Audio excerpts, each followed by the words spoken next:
Hello and welcome to another Not Without My Sister Minisode. A bite-sized, what do you call it, a taster? A sampler? I call it a munchable. Not snackable, munchable. That sounds a bit pervy. Did I tell you that I was in Costco a couple of weeks ago? They had those like sampler tables set up. You know where it has like, come and taste our mozzarella sticks. Yeah. But they're all behind a perspex and it says for display only. But like there's a live person there. There's a live person standing there with like Are they eating 10 them? mozzarella I'd be sticks. like fat as a fool. Oh my God, so would I actually. I'd be like, I'd be like, when trust I me, worked, they were great. do you remember when I worked in that cheese shop? I used to spend the whole time eating the cheese. I'd be like, we have to know what it tastes God. like, which was true. Like they used to tell us, taste it so that you can tell customers. Well, like, you tasted everything. But you remember you went to tasting is not the word for what I did. I know. Do you remember you were in the cheese shop and you knew you were an expert on everything, and then your other friend went to work in the cheese shop and she lost a ton of weight while she was there and you were raging? No, I've absolutely blanked that out of my mind. Was that Kira? I was trying not to Oh name my God. names. Yeah. Listen, I've so many friends who've like... I have so many friends. No, I just was going to say I have so many friends who've lost weight while I haven't. Excuse basically. me, you lost weight when we lived in Milan. You lost a ton of weight and actually nearly drove That me was to from drink. all the Well, walking as if home I at hadn't night. already been drinking. It's from all the walking home at night. No, it wasn't. It was. I don't even know what it was from. It was from not being at home with mom, having dessert straight after dinner. It was from being away from Bombay Pantry.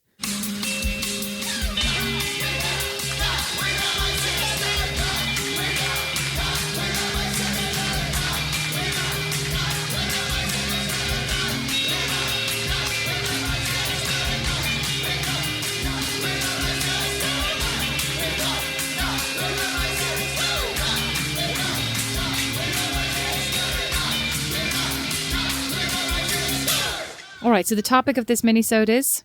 This minisode is a question sent in by somebody whose Instagram name is not their name, Gallagher numbers something. They asked, "Is this bringing ye together more as you seem to be finding out more about each other?" I would say it's bringing me closer to myself as I discover things like I was actually not on the basketball team. The volleyball team. Oh, You the can't even volleyball remember the team. sport now. But it no longer is even meaningful to me because it's obviously a figment of my imagination. It was something that I dreamt up while you watched Sweet Valley High.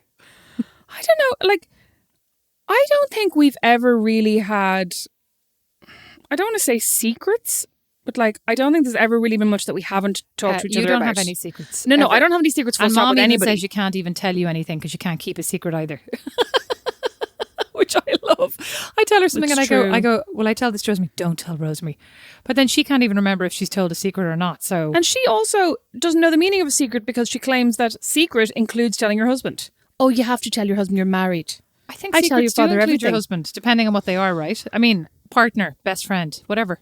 Like, I'm not saying Don is, of course, my best friend. Oh, Jesus, this has gone sideways. I really am learning more about you, sap. Is it bringing us closer together? I would say yes, right? Because, I mean, for years, just the age difference meant that we weren't, like, we just couldn't really be friends. You know what I mean? Like, we had nothing in common. We weren't close together either literally, like geographically or figuratively. Yeah. Yeah, because like until I think I was going to say in my 20s. No, it was probably I was about 30 by the time I actually kind of grew up enough to start being friends. You know what I mean? Like we started being friends.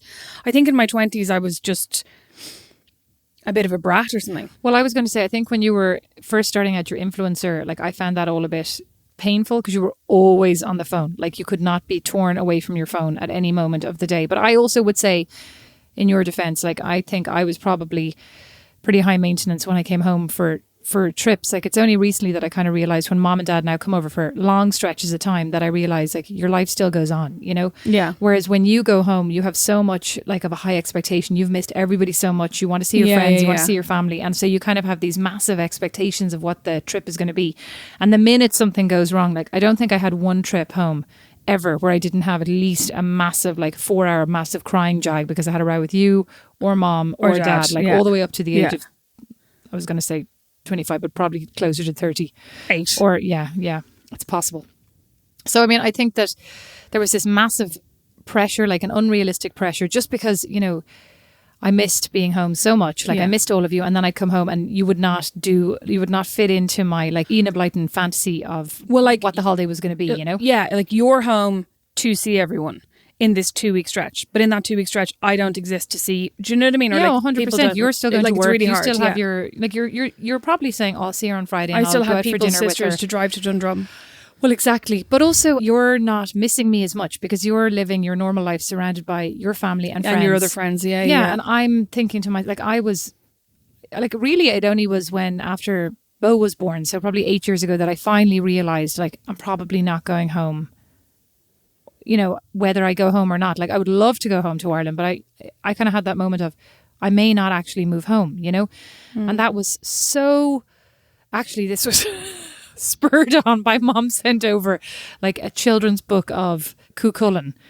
And I sat down and started reading it. And then I just dissolved into puddles of tears and cried like on top of my bed, like Lady Guinevere, for about 4 hours until Dawn came in. Everything seems to be stretched to 4 hours of crying.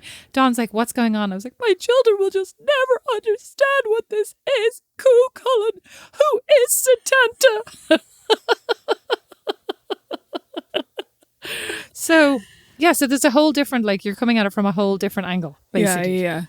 But yes, to answer the question, I think we have we have so many chats now just by sitting in a room and scheduling these chats, right? Oh, that's actually true. Yeah. Because I mean, I was going to say, obviously, we have been brought closer together by me being here. And living here. And like, living here. But also like the fact that, I mean, no offense, that I don't have any other mates. So like, I've no choice but to hang out with you. You do have other mates. You have Kim, you have my friends. Well, I don't. Yeah, I mean, I'm friendly with your friends, but I wouldn't know that I'd call them my friends yet. I'm working Kim, on it. I'm guaranteeing you Kim's them listening away. to this, and I'm guaranteeing you she's going to be highly offended. I don't think she gets highly offended. She gets extremely offended. Anyway, obviously I'm here, but I mean, I wonder if it's the would I say the podcast is bringing us together, or is it just jigsaws? Jigsaws brought us together. I would say jigsaws. Yes, Beatrice, but the question was, is the podcast bringing you together? Well, the podcast, what was jigsaws led to the podcast, right? It was when we were doing the Let jigsaws. me talk about the jigsaws again. No, it was when we were doing the jigsaws and we were like chatting away for hours on end because you can't have your phone. It's like when you're watching TV, you always have your phone in your hand. You do. And you're always kind of multitasking, I like to play doing something else. Bubble Pop while I'm watching TV. But this was the first thing I think that we did together where you couldn't be doing something else at the same time except making tea for each other. Like I was constantly making you tea. Oh my God, I haven't had a cup of tea in ages. At the odd time we would watch a show at that was the same only time, at the but very, I never very really end. enjoyed it as much. Only at the very, very end we watched Unsolved Mysteries. That was about it, wasn't it? I think we watched the odd episode of Smothered over a Jigsaw as well. Oh yeah, it wasn't good. No, it wasn't the same. No. You have to really focus on some others if you're going to really on the Jigsaw. hate it properly. Well, both. Yeah, on both. Yeah, on both. Yeah. It made the Jigsaw more of a trial, right? Because you were on trial. It made the Jigsaw on trial because you weren't. Beatrice, do you know what on trial is about? No, actually don't. Oh no, I think I do. Isn't it about like a woman and her virtue? No, did I just make that up? It's about a young unwed mother. Yes, her virtue. Who eventually dies by suicide. So in fact, us trying to watch Smothered while doing a Jigsaw is not at all like on trial. Oh, correct. I actually vaguely remember this now. Very bad. Yeah, very bad. Tut. I think the long-winded silence here shows that Rosemary is really enjoying making me cringe. So, I was actually trying to think of the tune from Where Do We Go From Here, the song in the musical episode of Buffy. Oh, for God's sake! Because I was going to say, where do we go from here? From that awkward silence. From here we go on to our full length episode. Anyway, basically, I don't know that it's. I don't know that I'm learning more about you because I feel like I already knew a lot about you. I think you know more about me than I know. Because, apart from some of the things that Mother has corrected that are not accurate in your memory, but I mean, no, seriously, I think what's actually interesting here is that you are resurfacing memories for me. Like, oh, Beatrice, you were actually 18 when we went to Turkey and looked ridiculous, not 12. Like all these things that I think I have a totally wrong memory of my entire upbringing or massive gaps that you were filling in. Yeah. So yeah, I think you are reminding me of how great Ireland is and how I'd like to go back there. So basically, the conclusion is nobody's learning or even thinking about me in any way, but you're learning lots of things about yourself, growing closer to yourself. Shared history. And I'm filling in the gaps of in your memory. Of our upbringing. Of our shared upbringing. Through a lens of Beatrice. No, I actually meant the two of us together. Oh my God, you can't win. Because I was actually 12 in Turkey, so... Yeah, I know. But you seem really immature. 12 is immature. No, but you seemed... The fact that I thought I was 12, I thought you were 5. Do you remember... Do you remember you and Abigail were trying to teach me to dive, and at one point I dived into the pool and pushed my arms back too quickly and boshed my nose at the bottom of the pool, and then I had this big mark and all the suntan basically came off the front of my nose. This desk had this big white patch in the front of my nose going back to school. I have to say, you don't look the best on holidays, I've now decided. Between that and the gobber.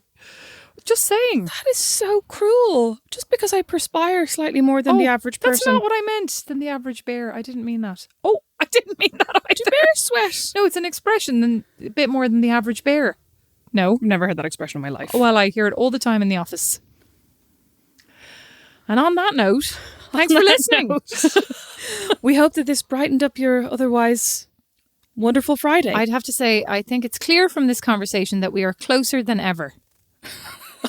You will get a full feature-length episode of Not Without My Sister every Tuesday, wherever you're listening to this. Please subscribe, tell your friends, and if you have 2 seconds, head on to Apple Podcasts and leave us a review. And previous topics have included such highbrow, I can't even think. Online dating. Oh, yeah. Neighbours. Neighbours who had to bring our cat to be euthanized. Oh, Jesus. Mothers. Or our mother. Singular. Specifically. A mother. Yeah. A mother. A mother. Jobs. Career paths. And being an influencer, a recovered influencer. Recovering, I would say. Being an influencee, more like. I think I'm going to be recovering forever like an alcoholic. Do you know what I mean? That was tasteless, Rosemary. So you're never over Very it. tasteless. Goodbye. Bye. Not Without My Sister is produced by Liam Geraghty. Sound and original music by Don Kirkland. And our original illustration is by Lindsay Nielsen. Not Without My Sister is a member of The Warren, the home of great Irish podcasts. As is my podcast, Meet Your Maker. You'll find more great shows at thewarren.ie.